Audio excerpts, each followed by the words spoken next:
সমগ্ৰ ৰাজ্যৰ লগতে ওদালগুৰি জিলাতো অহা ৩, ৪, ৫ জানুৱাৰীত গুণোৎসৱৰ আয়োজন কৰা হৈছে।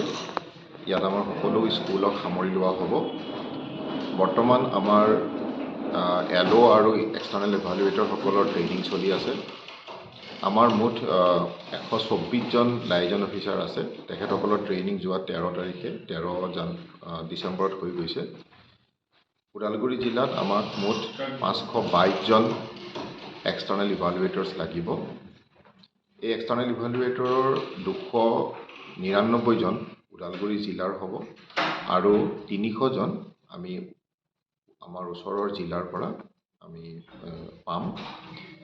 এক্সটাৰ্নেল ইভালুৱেটৰসকলৰ ট্ৰেইনিং যোৱা ১৫ তাৰিখে টংলা নৰ্থ দৰং কলেজত হৈছে। তাত ১৬০গৰাকী এক্সটাৰ্নেল ইভালুৱেটৰে ট্ৰেইনিং লৈছে।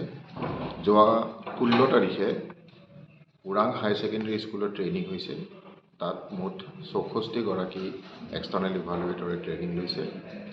আৰু আজি IS অফিচৰ কনফাৰেন্স হলত 69গৰাকী এক্সটাৰ্নেল ইভালুৱেটৰে ট্ৰেইনিং লৈ আছে।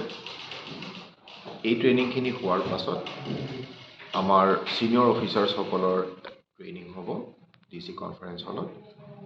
আৰু আমাৰ অনাৰেবল MP, অনাৰেবল MLAসকলৰ কাৰণেও ট্ৰেইনিঙৰ ব্যৱস্থা কৰা হৈছে। আজি আমি IS অফিচত এই ট্ৰেইনিং পৰ্যায়ৰ এক্সটাৰ্নেল ইভালুৱেটৰৰ ট্ৰেইনিং পৰ্যায়ৰ ৩ নম্বৰ ট্ৰেইনিংটো চলি আছে। সমগ্ৰ ৰাজ্যৰ লগতে ওদালগুৰি জিলাতো অহা ৩, ৪, ৫ জানুৱাৰীত গুণোৎসৱৰ আয়োজন কৰা হৈছে। ইয়াত আমাৰ সকলো স্কুলক সামৰি লোৱা হ'ব।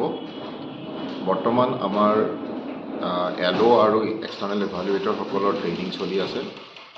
আমাৰ মুঠ ১২৪জন লাইজন অফিচাৰ আছে। তেখেতসকলৰ ট্ৰেইনিং যোৱা ১৩ তাৰিখে ১৩ ডিচেম্বৰত হৈ গৈছে।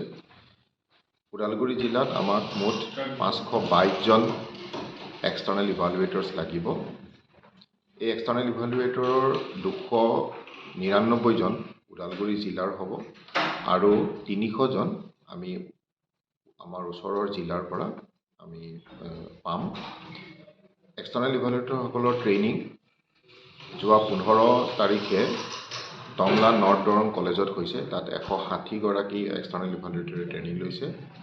যোৱা ১৬ তাৰিখে ওৰাং হাই ছেকেণ্ডেৰী স্কুলত ট্ৰেইনিং হৈছে। তাত মুঠ ৬৪গৰাকী এক্সটাৰ্নেল ইভালুৱেটৰে ট্ৰেইনিং লৈছে। আৰু আজি IS অফিচৰ কনফাৰেন্স হলত 69গৰাকী এক্সটাৰ্নেল ইভালুৱেটৰে ট্ৰেইনিং লৈ আছে। এই ট্ৰেইনিংখিনি হোৱাৰ পাছত আমাৰ ছিনিয়ৰ অফিচাৰ্ছসকলৰ ট্ৰেইনিং হ'ব DC কনফাৰেন্স হলত। আৰু আমাৰ অনাৰেবল MP, অনাৰেবল MLAসকলৰ কাৰণেও ট্ৰেইনিঙৰ ব্যৱস্থা কৰা হৈছে। আজি আমি IS অফিচত এই ট্ৰেইনিং পৰ্যায়ৰ এক্সটাৰ্নেল ইভালুৱেটৰৰ ট্ৰেইনিং পৰ্যায়ৰ ৩ নম্বৰ ট্ৰেইনিংটো চলি আছে।